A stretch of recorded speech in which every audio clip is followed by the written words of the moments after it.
My next speech is about Miss Elizabeth Bennet. She is a fictional character in The Leading Lady of Pride and Prejudice, which was written by Jane Austen. I love Jane Austen, by the way. I've almost read all of her books, so I thought giving a tribute to Miss Elizabeth Bennet would be amazing. And I also picked Elizabeth Bennet because she was a woman before her time, and she was extremely independent and didn't just want marriage. She had children. She wanted more than that. She wanted her own life. The role of women back in the 19th century was you're looking for status, you're looking for the best man to marry and the most money and having children, having babies. And to Elizabeth Bennet in Jane Austen's novel, she didn't want that. She loved her life. She loved all of her sisters. She didn't understand why her sisters made such a big deal about getting married and having children and finding that right guy. She was more of the type that loved being outside and loved her dad and had a really good relationship with her dad. But I love this quote through the book that Elizabeth actually quoted herself, and I thought it related to me the most. It says, "There are few people whom I really love, and still fewer of whom I think well.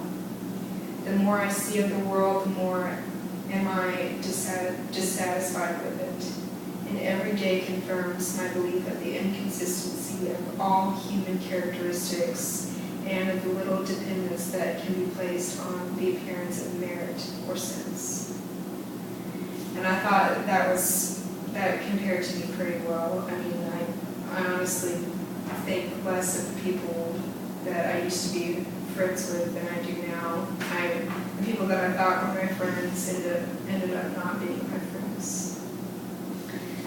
And I'm pretty independent. I've really tried to be independent and move on with my life, go to college, move out, make new friends, get a really good job, just really put myself out there. And I think that's what, if Elizabeth was living today, that's what she would definitely do. I don't think that she would get married right away, and I feel the same way. But I think independence for young men and women is a very good thing. I think that we need to stop depending on our parents so much. Honestly, think that we need to try to make it on our own, so when our parents are older, we can actually do it, and we don't need their support anymore. It's extremely important.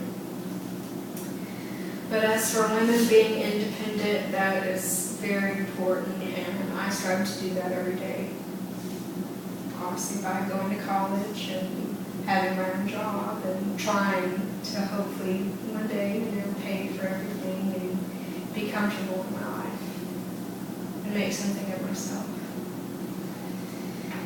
But Elizabeth, throughout the book, she seemed to not really care what other people thought of her. She kind of just did her own thing. She kind of laughed when she heard about how girls were just all over the men that they saw and just wanted to dance with them and get to know them and hopefully marry them. She kind of laughed at that. She really wasn't interested in marriage. And when Darcy comes along, she really doesn't think anything of it, and she thinks that he's rude.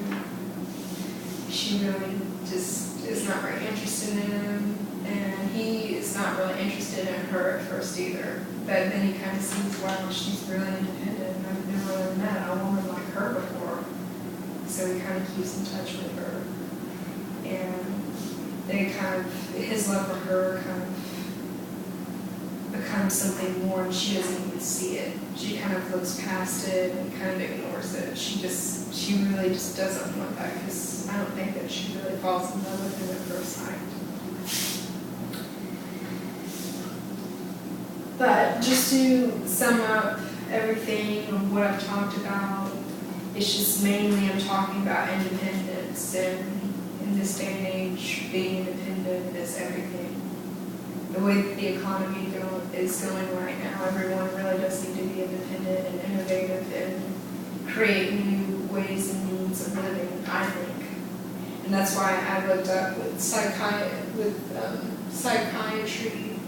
to, I thought that that was one of the most well-known jobs in demand, or I think it was it was 2 out of the top 10 jobs in 2013, so I decided to pick that. I stayed true to that, and hopefully I'll get my doctorates one day, and I will be a psychiatrist. But I think for the Romantic era, I think that Elizabeth was before her time, and I would like to compare myself to her because I think that she's very confident, and I really love this character, and I hope that you guys do. Thank you.